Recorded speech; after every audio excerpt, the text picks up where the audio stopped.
Okay, I will. So the Friday the 13th tattoo. I've heard about 20 stories on who had the first one in America, so if you know, tell me in the comments. It's long been a tradition in modern American tattooing to host a Friday the 13th special. While this varies from shop to shop and has been known to happen all over the world, it's most common here in the US.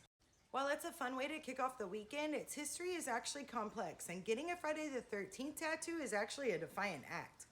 Frigatriskidecaphobia, or a fear of Friday the 13th, has existed for centuries, and respectively, Friday and 13 each have histories of fear.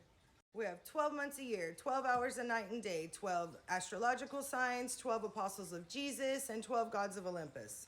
We have 12 full moons every year, with an extra every 2 or 3 years. 12 is complete and balanced, so 13 becomes a contrast of that. Too much, except when it's donuts and moons. Because of this, many superstitions have arisen, some with good cause. In the Bible, 13 people at the Last Supper, 1 betrayed Jesus.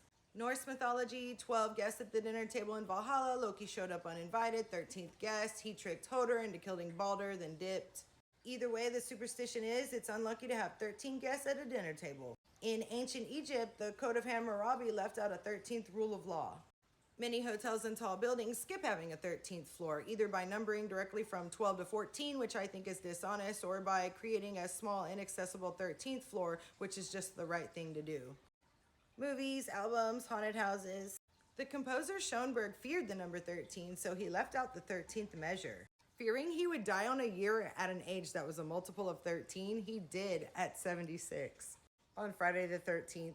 A fear of Fridays has also independently existed for centuries. Some Christians believe that Friday is unlucky because that's the day Jesus was crucified, and Friday is a day of misfortune in Chaucer's Canterbury Tales. When you add Friday in the number 13, it gets more interesting. In October of 1307, 600 of the Knights Templar were arrested for heresy and other crimes. 1907, Lawson's book about a stockbroker who crashed the stock market that day. And obvious symbolism, the Hollywoodland sign was erected on Friday the 13th of July, 1923. In French Lick, Indiana, in the 1930s, all black cats had to wear a bell on that day, so people could avoid crossing their path. September 1940, the Nazis bombed Buckingham Palace, and September 1996, Tupac Shakur was killed, his killer only recently arrested.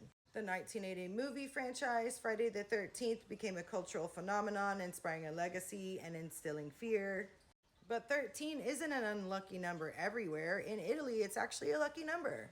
In the late 1800s, a group called the 13 Club attempted to remove the 13 stigma. 13 members met on the 13th every month, eating around a dinner table in room 13. They ate a 13-course dinner and passed under a ladder, among other acts of defiance. U.S. Presidents Arthur, Cleveland, Harrison, and Roosevelt all were in the 13 Club.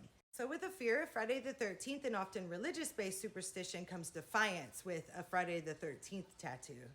Getting a tattoo on this day symbolizes embracing your own power and taking control of your own life regardless of superstitions and bad luck. That's why black cats, spooky things, skulls, and the number 13 are common among these tattoos.